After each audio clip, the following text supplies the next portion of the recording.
Re-salut à tous. Alors, maintenant on va voir comment on aligne des sous-objets, et notamment des points. Quand on fait de la modélisation, et c'est vrai qu'on n'a pas beaucoup abordé le sujet de la modélisation pour l'instant, mais quand on fait de la modélisation, ce qu'on fait essentiellement, c'est qu'on crée des nouveaux volumes, en créant des nouvelles faces, des nouveaux points, des nouveaux côtés qui relient les points pour former des faces, etc. Et on a tout un tas d'outils pour faire ça. On va pas rentrer dans le détail des outils de modélisation aujourd'hui parce que je pense que la modélisation en 3D, c'est le domaine le plus vaste. C'est le domaine dans lequel on a le plus d'outils, le plus de fonctions. Voilà. Enfin, on pourrait croire qu'éventuellement le texturing, la façon d'appliquer les textures et tout, parce que c'est toujours un petit peu complexe à aborder, notamment sur les coordonnées UV, W, etc. C'est un domaine un peu virtuel, mais le domaine le plus vaste en 3D, c'est la modélisation. On a des tonnes et des tonnes d'outils, et c'est vrai qu'il vaut mieux les connaître. Enfin, il vaut mieux en connaître un maximum, parce que chacun des outils sont des raccourcis pour arriver à notre but. Bon. Donc là, on va partir avec, voilà. On va partir avec un cube et je vais juste le subdiviser. Alors pour le voir, on va dans Display Grow Shading Lines. Je vais juste le subdiviser comme ça en 2, 2, 2. Comme ça, on a des points qui forment différentes. Voilà. Enfin, chaque côté du cube est formé est fait de 4 faces. Alors pour l'instant, comme je vous l'ai déjà souvent dit, on ne peut pas accéder aux points en mode point. Si je veux sélectionner des points, je ne peux pas, puisque c'est un objet paramétrique. Il a juste les coordonnées de son centre, et il a une formule mathématique ici dans Object qui lui dit fabrique un cube de 200, 200, 200 avec deux subdivisions sur x, y, z. Okay. Maintenant, si je veux accéder à chacun des points, je vais être obligé de convertir cet objet en objet éditable. Donc avec le bouton ici ou avec la touche C. Et puisque j'étais déjà en mode point, vous voyez les points apparaître en noir. Donc on peut sélectionner un point, voilà. Et puis souvent, quand on modélise, donc on sélectionne un certain nombre de points, on les déplace comme ci, on en prend d'autres, on les met comme ça, et puis on crée des subdivisions, et puis par exemple je prends celui-ci, puis je le mets là, et puis finalement je me dis, oh bah mince, non. Non, ce point-là, je veux qu'il soit à la même hauteur que les deux autres points là. Et là, ça peut devenir plus ou moins compliqué parce que quand on va dans le module de coordonnées, là, en mode point, quand je sélectionne un point, ici, voilà, je n'ai pas les coordonnées du point, j'ai les coordonnées de l'objet, ici. Donc, c'est un petit peu difficile de se dire, je vais pouvoir, est-ce que je peux récupérer les coordonnées de ce point et les appliquer à l'autre, notamment en Y, pour qu'ils soient à la même hauteur. Alors, il y a un outil qui sert à ça, que je dise pas de bêtises, dans Mesh Move. Dans Mesh Move, voilà, on a un tas d'outils, et notamment, on a le Set Point Value. Alors, cet outil va nous permettre de donner des valeurs, notamment de coordonnées au point. Alors, si je sélectionne les trois d'en haut, là, et que j'utilise la fonction, donc, Mesh, Move, Set Point Value, j'ai décroché le menu pour que ce soit plus pratique. Set Point Value.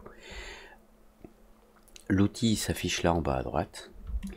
Et il va me permettre de dire, sur la sélection, notamment des points, en hauteur, par exemple, sur Y, je vais avoir un tas de fonctions. Leave, c'est-à-dire laisse comme c'est. Set, ça veut dire définit une valeur. Alors, si je prends la fonction set, et que je laisse le paramètre à 0, et que je clique sur Apply,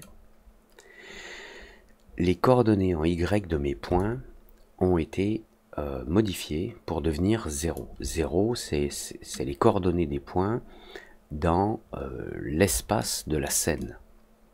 Donc ils sont tous descendus à 0. Maintenant que j'ai cliqué sur Apply et que j'ai la fonction Real Time Update qui est activée, donc mise à jour en temps réel, je peux modifier la valeur.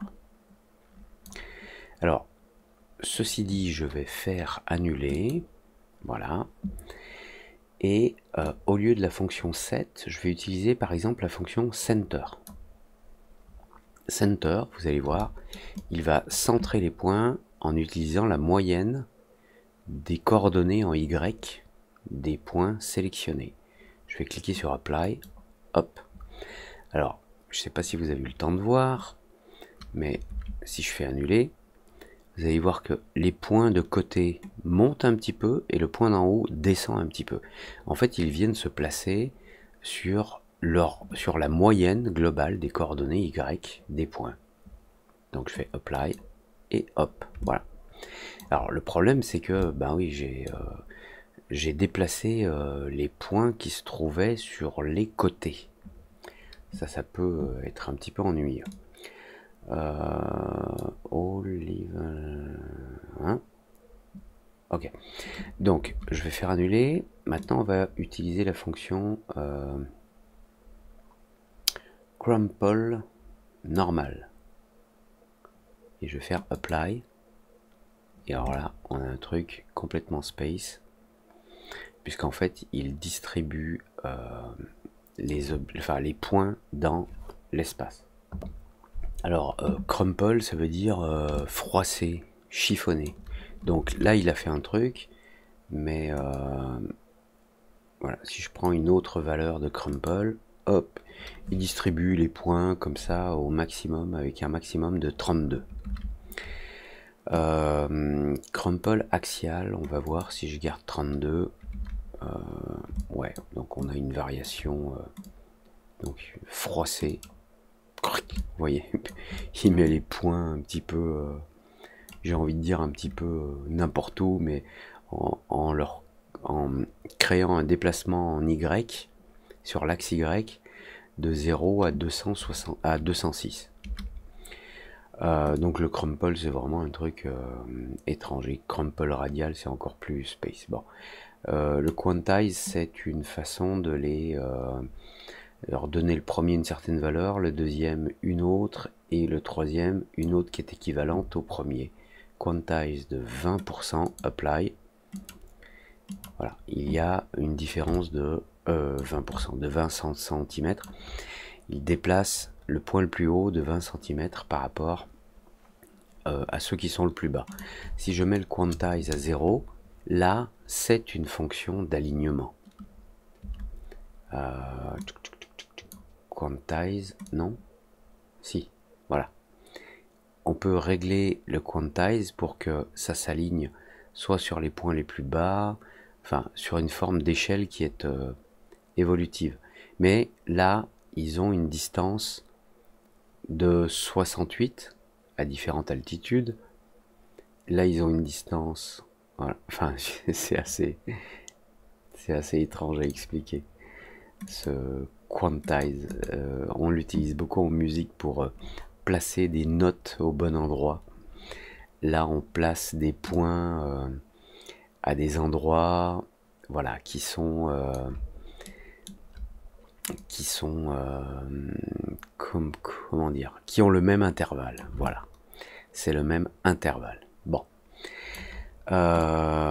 Donc moi ce qui m'intéresse c'est plutôt de les mettre en 7, je définis la hauteur, voilà, éventuellement je règle ici, je finis par régler à la main, mais mes points ont été alignés. Si maintenant je veux aligner les points, les autres points avec, alors je vais me mettre comme ça de côté, je vais sélectionner tout ça, ok, tous les points qui sont en haut, j'utilise à nouveau le set point value, et en Y, si je les mets en center, apply, voilà, ils sont centrés en Y. Si je les mets en 7 et que j'indique une valeur, je fais apply, là je positionne exactement à la valeur que je souhaite par rapport à l'univers. Leave, donc ça change rien. Quantize, on va voir ce que ça fait ici. Voilà. Il se positionnent les uns par rapport aux autres avec une valeur quantitative de différence de position entre chacun qui est indiquée ici. La différence d'altitude là, voilà, 50. La différence d'altitude, en fait, si... voilà, ça y est. Le quantize, c'est une forme, c'est pour dire arrondi, c'est un arrondi. Place les points sur une valeur Y et tu les arrondis à la valeur de 50 la plus proche. Donc ça peut être 0, 50, 100, 150, 200. Voilà. Donc ces points-là, je vais reprendre l'outil de sélection, je suis en mode point, ces points-là sont à une altitude de 50, ceux-là aussi, et ceux-là sont à une altitude de 100. Et donc le quantize, c'est arrondi la position à la valeur qui est indiquée. Voilà. J'en profite quand même parce que c'est vrai que c'est une fonction intéressante qui est fit circle, parce que ça permet d'aligner des points, mais de les aligner sur un cercle. Donc si je sélectionne les 9 points qui sont là en haut et que j'utilise la fonction, donc c'est dans Mesh Move Fit Circle, la fonction est en marche, je clique sur Apply et vous voyez, il crée une moyenne de la position des points pour les placer sur un cercle. Voilà. Et on a un strength, donc qui est une force qui permet de dire force-les à se positionner sur un cercle, plus ou moins, 100%. Donc chacun des points autour, en tout cas, sont distribués sur un cercle. Là, pour le coup, je vais faire annuler parce que ce que je voudrais, c'est désélectionner le point du milieu. Alors, sélection, contrôle, voilà. Je ne sélectionne que les points qui sont autour, là. Donc 1, 2, 3, 4, 5, 6, 7, 8. Et je fais un Fit Circle, Apply. Et là, donc, ces points-là se sont mis sur une moyenne qui forme un cercle. Mais comme vous voyez, le point du milieu, lui, puisqu'il n'était pas sélectionné, il ne fait pas partie de la modification. Alors maintenant, je le sélectionne. Alors, ce que j'ai fait pour le sélectionner, j'ai appuyé sur majuscule et j'ai cliqué sur le point. Là, il est désélectionné, il est noir. Si j'appuie sur majuscule et que je sélectionne, je le rajoute à la sélection. Et maintenant, si je modifie un paramètre, notamment alors je reclique sur Apply, voilà. Maintenant, il rentre dans l'algorithme. Voilà. Et j'ai placé ces points sur une forme parfaitement sphérique. On a le scale qui permet de choisir la taille de notre cercle. On a l'angle puisqu'on peut le faire tourner, donc c'est très utile. Allez, on rentre pas dans tous les détails ensuite, mais vous voyez que c'est un outil quand même relativement puissant pour aligner des objets sur un cercle, enfin des points sur un cercle. Ça c'est vraiment génial, surtout quand on a besoin de faire des trous dans des objets en polygone, ça c'est le top. Voilà. Qu'est-ce qu'on va voir après les loops et equal spacing. Allez, abonnez-vous, laissez un commentaire comme d'hab, un like et tout. À tout de suite, merci, ciao.